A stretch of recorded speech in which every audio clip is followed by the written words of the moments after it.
I say protect, I mean right now, not wait until things get worse. Say no large crowds, no long trips, and above all, don't get on a cruise ship. No cruise ship. It is good to look at nature, and it's not only my opinion. There are thousands of studies, and this research spans nearly 40 years. And they found a remarkably quick response. If we're stressed and we encounter nature, within a matter of minutes, some of the biomarkers of stress are reduced, such as heart rate, blood pressure. And an environment like this, which is very healing, which is all natural products, I would not stand for having fake plants in this facility.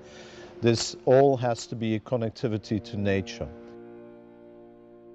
The dominant Western understanding of nature as a catch-all term for the non-human world, the forests and the rivers, the place where people aren't. Then in the 21st century, we've arrived at a significant problem. There's no nature left. Because you're so clearly connected to something bigger than you, which is that ocean. But then you're on this massive machine that we made. And those two things together, I think, speak to each other in ocean travel almost more so than anything. We were like, how do you start to reinvent that? I mean, that tries to happen in art, yes. Theatrical and cinematic, right? But you're going on like a trip. I mean like a mental trip. Yeah. Right. You're going on a cinematic trip.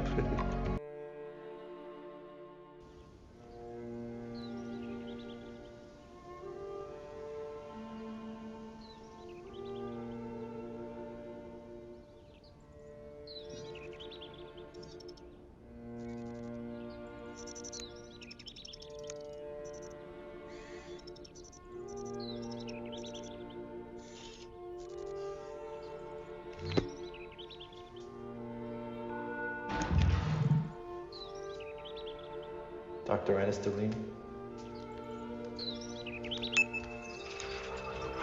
A visitor. Is that okay? Yes. It's just unusual. And in a larger sense, landscape architecture is all too possible. The very notion of landscape is already a kind of architecture, keyed to the human being who is observing it. A landscape is always a painting of the landscape, an artificial construct. To hardwire this artificiality into the real, a special kind of real that I like to call the symbiotic real, is to alter that real, sometimes in drastic ways that have mostly, without thought, precipitated global warming and mass extinction. And I finally found a phrase that I could live with that wasn't the word nature. I'm calling it the symbiotic real.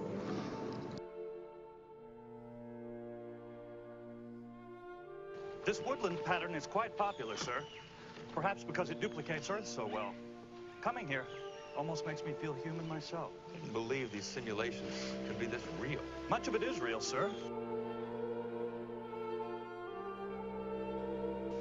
With this recognition, the distinction between nature and culture as two separated concepts can no longer be preserved.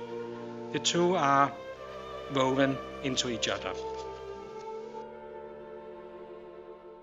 All subcultural groups, all the different cultural groups, we have our own baggage. But in our society, that's not this sort of multicultural expression doesn't manifest itself in the environment. It's one or the other.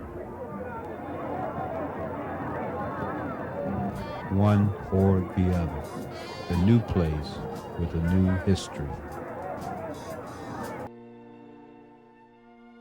So in order to bring this out, we need a new kind of management, not the domination and control of nature, but an ecologically sound management that is going to maintain the health of the human community and the non-human community.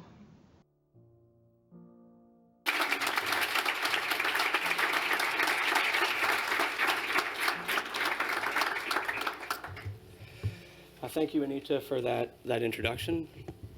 And I'd like to say thank you all, to all of you for joining me today. I really enjoy giving presentations, and it's on days like this that I know I'm really fortunate to have this position, and I wouldn't trade it for any other occupation. So let's begin.